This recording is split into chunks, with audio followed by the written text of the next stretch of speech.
Japanese temple bells, like bells used in other cultures around the globe, are primitive objects of faith. And for the Japanese, a bell serves not just as a call to worship, but is considered the heart of a community.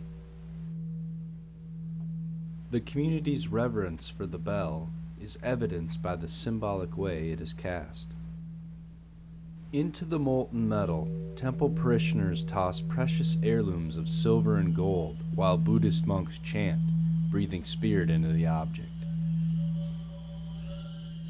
Once complete, proverbs are engraved upon the bell's surface, foretelling peace.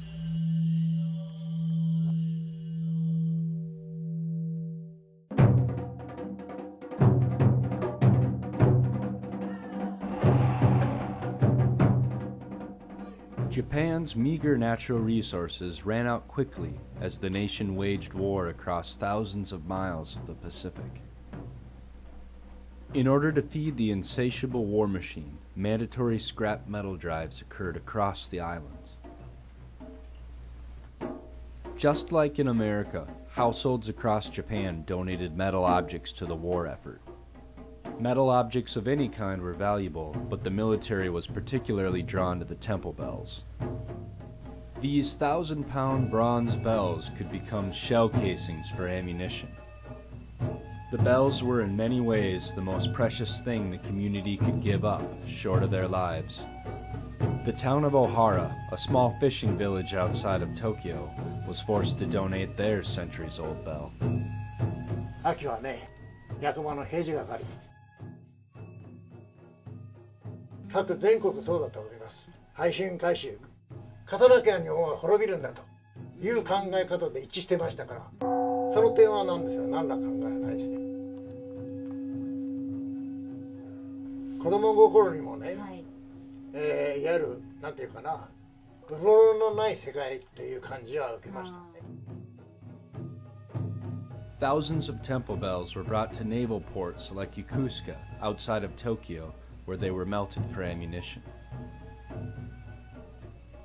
At the war's end, 90% of Japan's temple bells had been melted.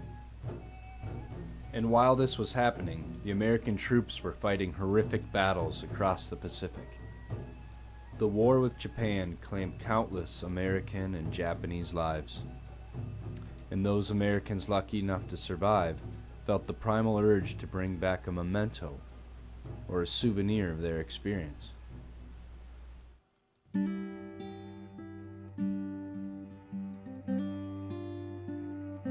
Many chose Japanese swords or guns, but for the U.S. Navy, large Japanese temple bells were the coveted trophy. It was a lieutenant, I believe, and he took a crew over and they packaged this thing up, and that's all there was to it. You know, I was there when they brought it aboard. Just they found it in the junkyard and thought it would be a good thing to send to Duluth. Well, I worked on the catapults aboard ship where you launched the planes off. The crane is back there, and that's where they brought the bell aboard. Well, it stayed aboard ship until we got back to the States, and then they shipped it to Duluth.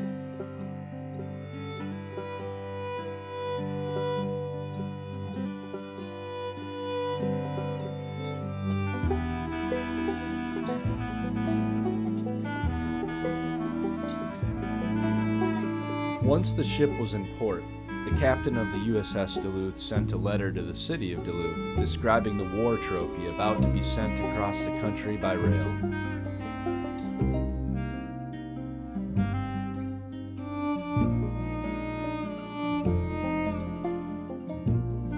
They brought it back to the United States and had it shipped to Duluth, where it came to sit in City Hall.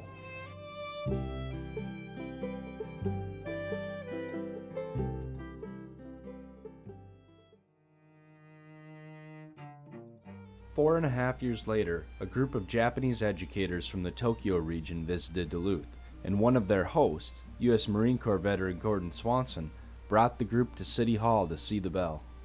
A member of the group recognized the bell as the one donated by his hometown of O'Hara at the outset of World War II. The group asked Duluth's newly elected mayor, George D. Johnson, to return the bell. Mayor Johnson was a steelworker, union activist, and journalist turned mayor who had to balance a respect for the average citizen's post-war anger toward Japan with his own desire to recognize the humanity of the Japanese. He was not one who was macho, you know, it's ours and we're going to keep it, you know.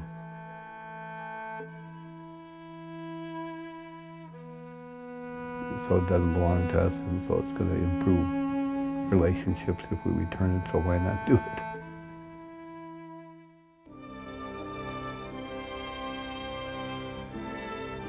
The temple bell of Chara comes home, and the people of the little Japanese fishing village find themselves almost unable to believe that the centuries-old bell will once again toll the hours of prayer after nearly a decade in which its sacred tones were unheard.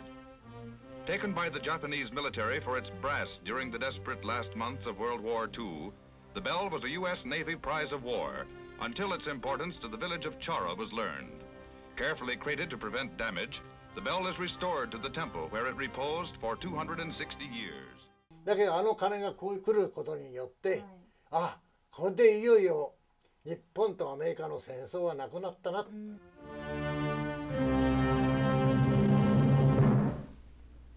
Mayor Johnson lost his bid for re-election in 1956, and all communication between Duluth and O'Hara faded out for 36 years after the bell was returned. In 1990, the mayor receives a letter from O'Hara which reminds us of the history of the bell and asks if we would be interested in becoming sister cities. O'Hara then gave Duluth a replica of the original bell, engraved with the description of the Peace Bell story that had nearly been forgotten.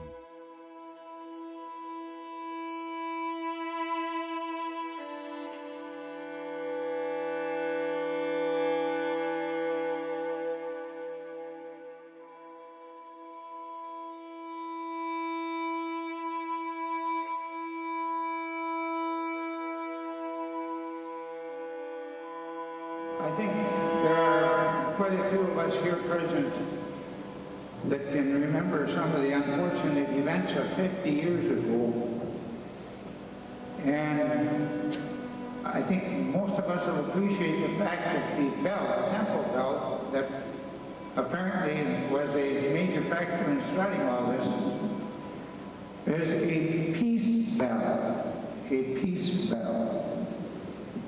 And as this world can stand more peace and possibly more symbols of the same kind.